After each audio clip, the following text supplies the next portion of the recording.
एक बेबस चिड़िया की दर्दनाक मौत। गांव के बाहर एक घना आम का बाग था। इस बाग में कई चिड़ियों ने अपने घोंसले बना रखे थे। हर सुबह इन चिड़ियों की चहचहाहट से पूरा बाग गूंज उठता था। उन्हीं चिड़ियों में से एक थी चंपा, एक छोटी सी सुंदर चिड़िया। वह बहुत खुशमिजाज थी और आसमान में ऊंची उड़ान भरने का सपना देखती थी। चंपा का एक साथी भी था, बिट्टू। दोनों साथ रहते, उड़ते, गाते और अपने छोटे से घोंसले में सुकून से सोते। उनका जीवन सरल था, लेकिन उनके पास प्यार और उम्मीदों की कोई कमी नहीं थी। लेकिन उन्हें क्या पता था कि एक दिन ऐसा आएगा जब उनकी दुनिया हमेशा के लिए उजड़ जाएगी। सपनों की दुनिया। चंपा और बिट्टू ने आम के पेड़ की एक ऊंची डाल पर अपना घोंसला बनाया था। यह घोंसला बहुत मजबूत और सुरक्षित था। एक दिन चंपा ने 3 छोटे छोटे अंडे दिए। यह उनके जीवन का सबसे खुशहाल दिन था। अब चंपा घोंसले में बैठकर अंडों की देखभाल करती, जबकि बिट्टू दूर दूर तक उड़कर खाना लाता। वे दोनों अपने नन्हे बच्चों के आने की खुशी में डूबे हुए थे। चंपा अपने बच्चों के सपने देखने लगी थी, कैसे वे पहली बार पंख फैलाएंगे, कैसे वे पहली बार चहचहाएंगे। लेकिन कुदरत को कुछ और ही मंजूर था। खतरे की दस्तक। गांव के कुछ लड़के रोज बाग में खेलने आते थे। वे कभी कभी चिड़ियों को पकड़ने की कोशिश करते, पत्थर मारते और उनके घोंसलों को गिराने की शरारत करते थे। चंपा और बिट्टू को उनसे डर लगता था, लेकिन वे बेबस थे। एक दिन वे लड़के गुलेल कटपल्टी लेकर आए। देखो, वो चिड़िया कितनी प्यारी है, चलो उसे मारकर देखते हैं। एक लड़का बोला। अगर सही निशाना लगा तो चिड़िया नीचे गिर जाएगी। दूसरे ने कहा। बिना सोचे समझे उन्होंने गुलेल से पत्थर फेंकना शुरू कर दिया।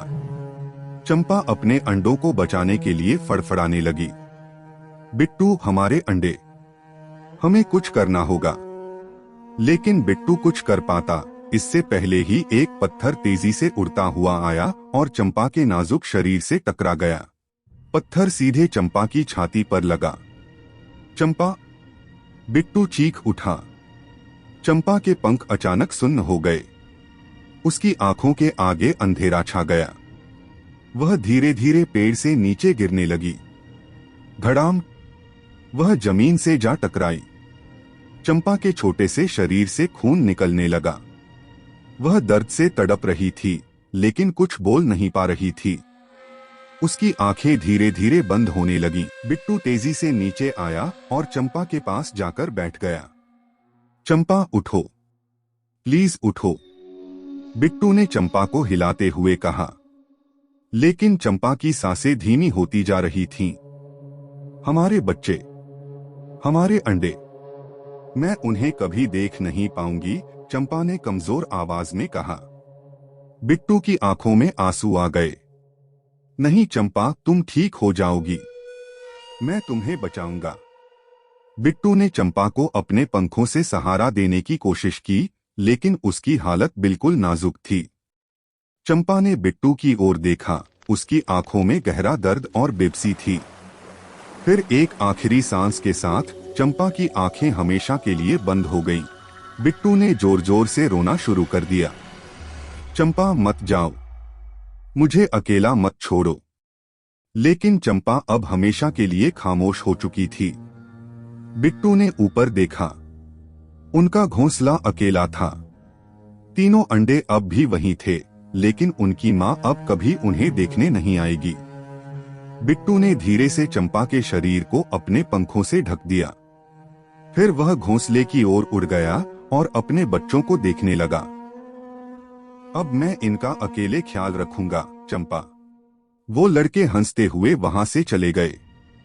उन्हें इस बात का बिल्कुल एहसास नहीं था कि उनकी एक छोटी सी शरारत ने एक मासूम जिंदगी छीन ली थी।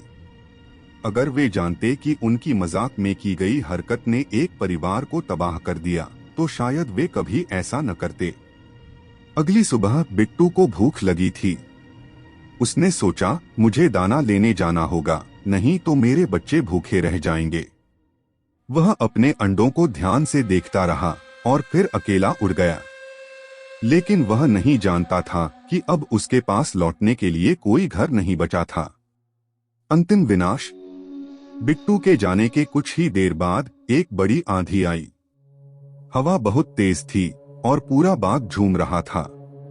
पेड़ों की डालियां हिलने लगीं और अचानक बिट्टू और चंपा का अधूरा घोंसला टूटकर जमीन पर